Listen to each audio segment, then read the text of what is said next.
Thank you, Mr. Speaker. Members, with respect to Senate Bill 1, I don't think it can be gainsaid here in this room that we certainly have some significant issues with our current public pension system, SERS and PSERS.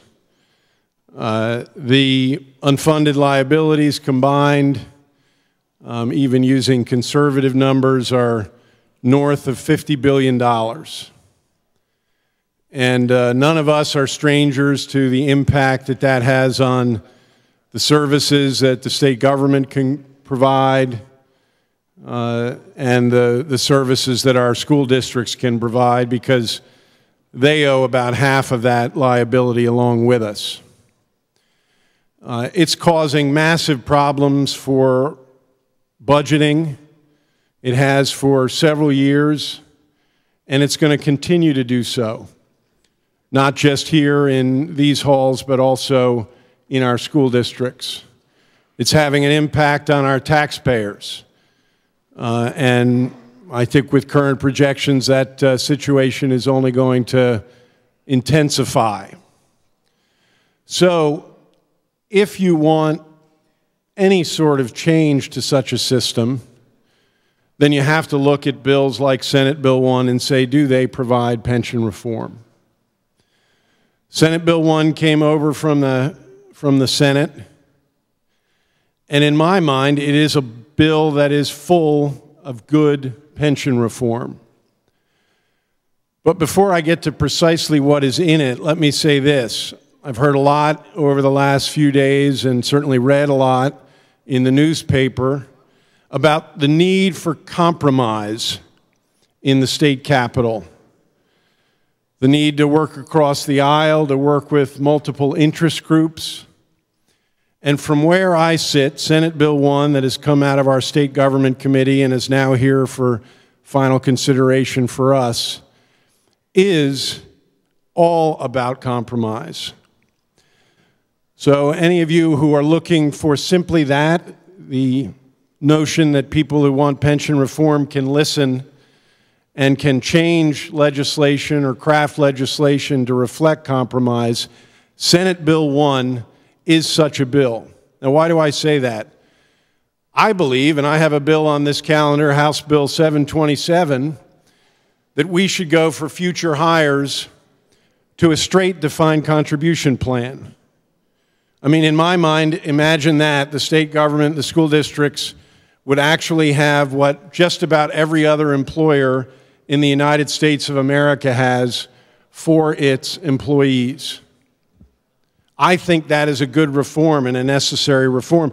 But there are people who oppose that in this House, in this Capitol, and elsewhere.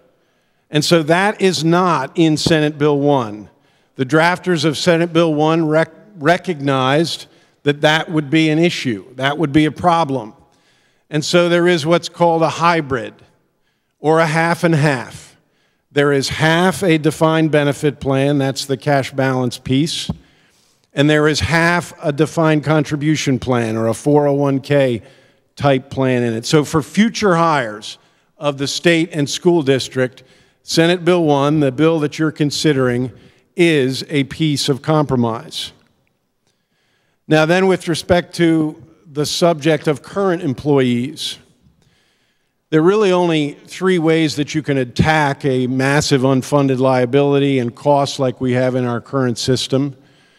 You can raise taxes, you can cut services elsewhere to fund the pension, or you can affect current benefits.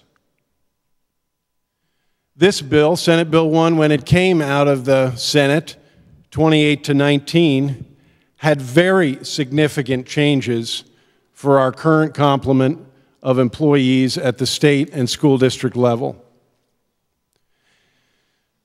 In the State Government Committee, in the House, those significant changes for current employees were significantly reduced.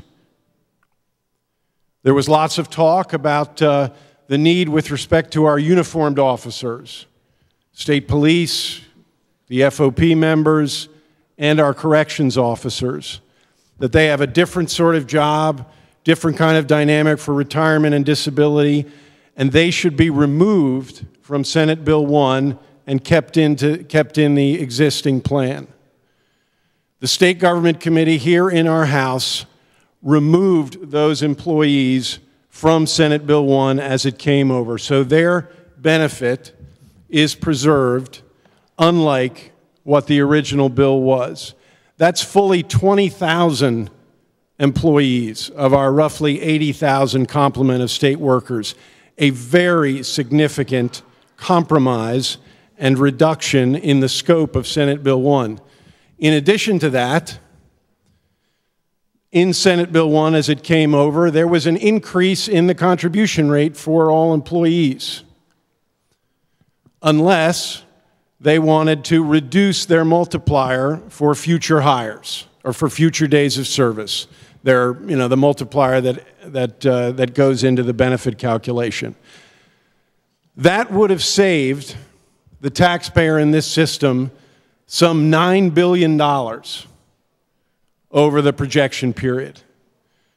The State Government Committee of the House, however, removed that entire change.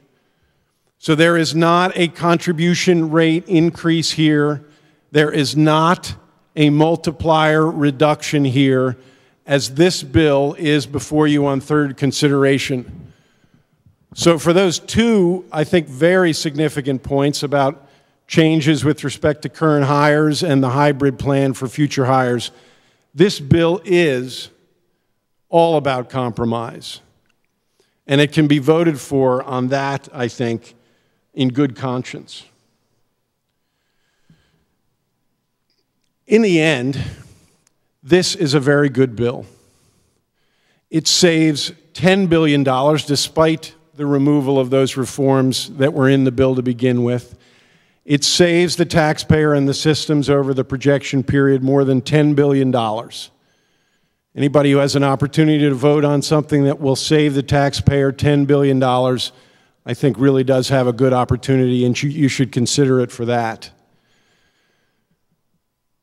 Secondly, and by that I'm gonna just finish by calling up a couple of items that my friend from Schuylkill County came up with as sort of the markers for what good pension reform is. He said you should shift at least some of the investment risk away from the Commonwealth and the school districts and the taxpayers. Shift some of that investment risk away. Deliver competitive benefits to new hires. Protect the benefits earned by current employees and retirees. Responsibly meet our obligations to the retirement system. Help ensure that the unfunded liability does not grow. And safeguard the Commonwealth's credit rating.